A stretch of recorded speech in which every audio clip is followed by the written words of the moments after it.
अदाओं में नज़ाकत और गायकी में नफाजत की मलिका सुरैया जमाल शेख ने अपने हुस्न और हुनर से हिंदी सिनेमा के इतिहास में एक नई इबारत लिखी।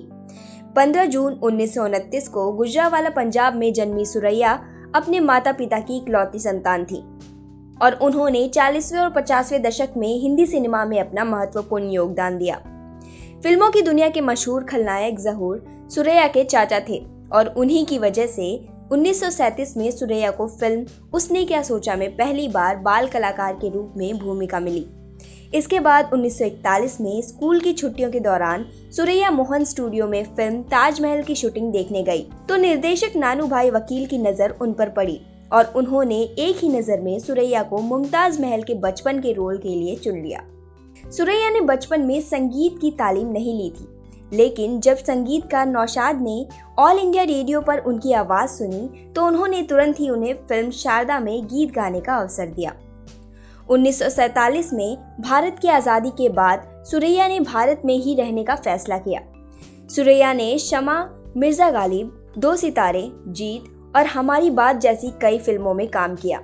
सिर्फ इतना ही नहीं, उन्होंने अभिनय के अतिरिक्त कई यादगार गीत भी गाए जो अब भी काफी लोकप्रिय है। 1948 से 1951 तक केवल 3 साल के दौरान सुरैया ही ऐसी महिला कलाकार थी जिन्हें बॉलीवुड में सार्वजनिक पारिश्रमिक दिया जाता था।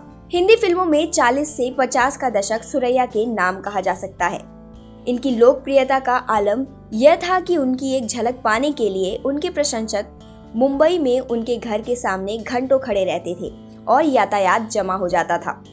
एक वक्त था जब रोमांटिक हीरो देवानंद और सुरैया एक दूसरे के दीवाने हुआ करते थे। सुरैया से देवानंद की पहली मुलाकात फिल्म जीत के सेट पर हुई थी, जिसमें वो दोनों पहली बार साथ काम कर रहे थे और देवानंद फिल्म उद्योग में अपने पांव जमाने की कोशिश कर रहे थे। फिल्म की शूटिंग के दौरान ही वो दोनों चुंबक की तरह नजदीक आते चले गए।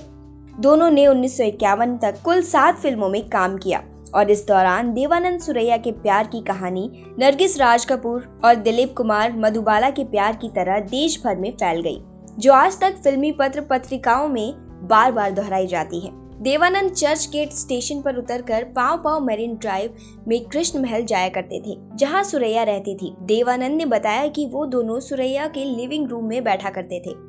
सुरैया की मां ने तो उन्हें स्वीकार कर लिया था, पर उनकी दादी को देवानंद एक आंख नहीं भाते थे, इसलिए अक्सर उन दोनों का मिलना सिर्फ फिल्मों के सेट पर हुआ करता था। उन दोनों के बीच खतो खिताब चलती रही। वो दोनों ही शादी करना चाहते थे, लेकिन सुरैया अपनी दादी की मर्जी के खिलाफ जाने को तैयार नहीं हुई। देवानंद ने बाद में बताया कि उनके घर कई लोग आने जाने लगे थे, जिससे वे भ्रमित रहने लगी। कुछ स्वार्थी लोगों ने तो हिंदू मुस्लिम की बात उठाकर भी उन दोनों के लिए मुश्किलें पैदा कर दी। उन दोनों की पत्रिकाओं में तो देवानंद और सुरैया का अफेयर रोजाना सुर्खियों में छपता था और आखिरकार एक दिन दादी के हुक्म का पालन करते हुए सुरैया ने देव साहब को नो कह दिया, उनका दिल टूट गया। उस रात को याद करते हुए देवानंद कहते हैं कि घर जाकर वो खूब रोए थे।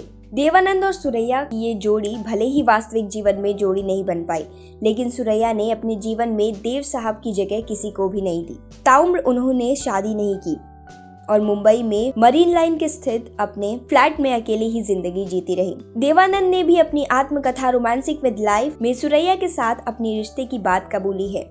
वह लिखते हैं कि सुरैया की आंखें बहुत खूबसूरत थी, वे इसके साथ ही बड़ी गायिका भी थी। हाँ, मैंने उनसे प्यार किया था, इसे मैं अपने जीवन का पहला मासूम प्यार कहना चाहूँगा। 31 जनवरी 2004 को सुरैया दुनिया को अलविदा कह गई।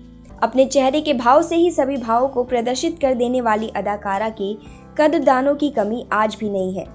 वह भले ही आज हमारे बीच नहीं है, लेकिन उनका अभिनय, उनका संगीत हमेशा हम सबको उनकी याद दिलाता रहेगा।